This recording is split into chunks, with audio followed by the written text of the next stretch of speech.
Hi friends, this is Hari. Cinema bus அப்டேட்டில் ஒரு தெறிக்க விடுற அப்டேட்டோடு வந்திருக்குங்க. ஸோ ஜெயிலர்லாம் ஒன்றும் கிடையாது, இப்போ அடுத்து வர கூலியை பாருங்கள் அப்படின்ற மாதிரி தான் இப்போ பிஸ்னஸ் நடந்துன்னு இருக்குது இப்போ கூலி திரைப்படத்துக்கு.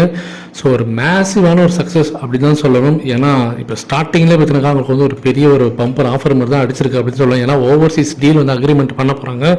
ஸோ அது வந்து 80 crores $90 crores வரைக்கும் வேரி ஆகிருக்கு. ஒவ்வொருத்தவங்களும் ஒவ்வொரு ரேட் சொல்லியிருக்காங்க. ஆனால் இன்னும் அது ஃபைனலைஸ் ஆகலை. இந்த வீக்கெண்டுக்குள்ளே ஃபைனலைஸ் ஆகிட்டு கண்டிப்பாக ஒரு அஃபிஷியல் அனௌன்ஸ்மெண்ட்டே வந்துடும். சன் பிக்சர்ஸ் சைட்லேருந்து ஏதோ ஒரு அனௌன்ஸ்மெண்ட் கொடுப்பாங்க அது சம்மந்தமாக. கண்டிப்பாக ஒரு சம்பவம் இருக்குது அப்படின்ற மாதிரி ஒரு நியூஸ் ஓடி இருக்கும்போது தான் அடுத்து ஒரு அப்டேட் கிடைக்குதுங்க. சிங்கப்பூர் மலேசியா டீல் வந்து க்ளோஸ் ஆகிடுச்சு.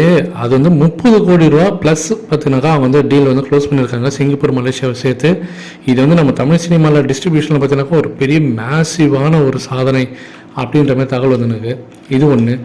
இது இல்லாமல் அடுத்தது பார்த்தீங்கன்னாக்கா இந்த வெளிநாடு உரிமை பார்த்தீங்கன்னாக்கா 81 crores $90 crores ரேட்டு போயின்னு இருக்குது.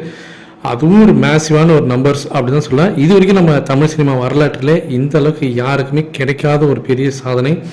கண்டிப்பாக இது ஒரு புதிய பெஞ்ச்மார்க், புதிய மைல்ஸ்டோன் அப்படி தான் சொல்லணும். அதே போல் ப்ரீ ரிலீஸ் பிஸ்னஸ் மட்டுமே 500+ கோடி அப்படி நடந்திருக்கிறதாக சொல்லியிருக்காங்க. அதை பற்றி நம்ம ஏற்கனவே வந்து நம்ம பேசியிருந்தோம். ஏன்னா இதெல்லாம் போன வாரத்துலேயே நான் அதெல்லாம் பேசிட்டேன். நான் ஏன்னா திரும்ப அதே பேசுறதுல எனக்கே ஒரு மாதிரியா இருக்குது, சொன்னதே திரும்ப சொல்கிற மாதிரி இருக்குது. ஸோ 500 crores போன வாரமே நான் பேசுகிற ஒரு விஷயம் தான். இன்றைக்கி ட்விட்டரில் பெரிய பெரிய ப்ளூடெக் ஐடிஸ்லாம் இன்றைக்கி வந்து ஃபயர் விட்டுனுக்காங்க. அன்றைக்கி நான் சொல்லும் போது வந்து இது சும்மா சொல்கிறீங்க, ஏதாவது ஆதாரம் இருக்கான்னு கேட்டிங்க. ஆனால் இன்றைக்கி இருக்கிற எல்லா பெரிய ஐடிஸில் எல்லாருமே அதை பேசியிருக்காங்க. 500+ crores ப்ரீ ரிலீஸ் பிஸ்னஸ் நடந்திருக்கு. வெளிநாட்டில் பார்த்தினாக்கா இது வரைக்கும் தமிழ் சினிமாவில் நடக்காத அளவுக்கு ஒரு பெரிய சாதனை ஒன்று பண்ணிருக்கு. சிங்கப்பூர் மலேசியான்னு சொல்லிட்டு எல்லா இடத்துலையும் ரஜினி சார் கலக்கின்னு இருக்காரு அப்படின்றத சொல்லியிருக்காங்க. நான் அடுத்த ஒரு வீடியோ ஒன்று இப்போ தான் அந்த நியூஸ் கிடச்சிருக்கு, அதை நான் கன்ஃபார்ம் பண்ணிவிட்டு வெரிஃபை பண்ணிட்டு அடுத்த ஒரு வீடியோ ஒரு ஈவினிங்குள்ளே நான் போடுறேன்.